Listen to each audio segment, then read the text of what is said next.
Le consentement sexuel, évidemment, est très important. Tu ne peux poser aucun geste sans que ton partenaire soit en accord. Il y a toujours une question d'âge également.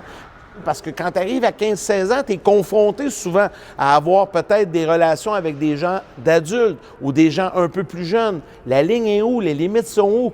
Comment on doit faire? Comment on doit s'y prendre? C'est quoi la loi? C'est un peu tout ça qu'on résume dans la capsule. C'est expliqué clairement. Et avec cette capsule-là, je pense qu'on réussit à bien faire comprendre aux jeunes l'importance du consentement sexuel.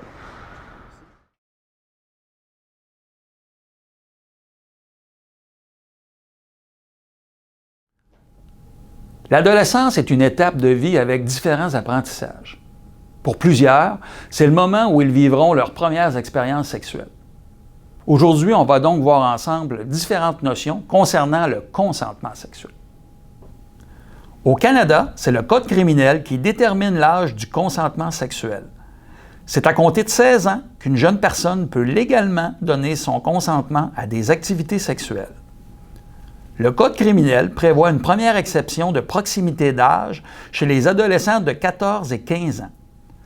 Par exemple, une jeune personne âgée de 15 ans peut consentir à une relation sexuelle avec une personne plus âgée en autant que l'écart entre les deux âges respectifs soit inférieur à 5 ans. Ainsi, le consentement d'une jeune personne de 15 ans n'est pas valide avec une personne de 20 ans ou plus qui, elle, pourrait se voir accusée de plusieurs infractions criminelles. Le Code criminel prévoit une autre exception de proximité d'âge en ce qui concerne les adolescents de 12 et 13 ans. Par exemple, une jeune personne âgée de 13 ans peut consentir à une relation sexuelle avec une personne plus âgée en autant que l'écart entre leurs âges respectifs soit inférieur à 2 ans. Ainsi, le consentement d'une jeune personne de 13 ans n'est pas valide avec une jeune personne de 15 ans ou plus qui, elle, pourrait se voir accusée d'infractions criminelles. Le consentement sexuel est l'accord volontaire qu'une personne donne à son partenaire au moment de participer à une activité sexuelle.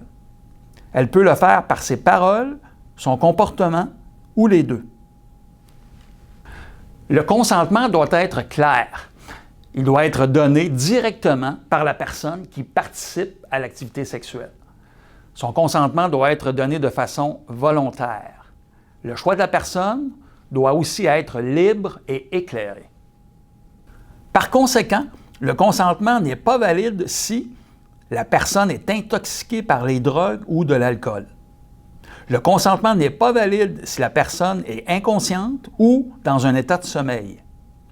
Pas valide si l'agresseur utilise l'intimidation ou les menaces, ni si la personne change d'avis et dit non. Sans oui, c'est non. Sans consentement, c'est une agression. Et quand c'est non, un baiser, un toucher, une caresse, une relation sexuelle partielle ou complète, tout ça peut faire partie d'une agression sexuelle. Une agression sexuelle, c'est criminel. C'est une infraction grave pour laquelle les mesures extrajudiciaires ne s'appliquent pas. Les policiers arrêtent les agresseurs et les traduisent devant les tribunaux. Pour en apprendre plus, visite le site d'Éducalois.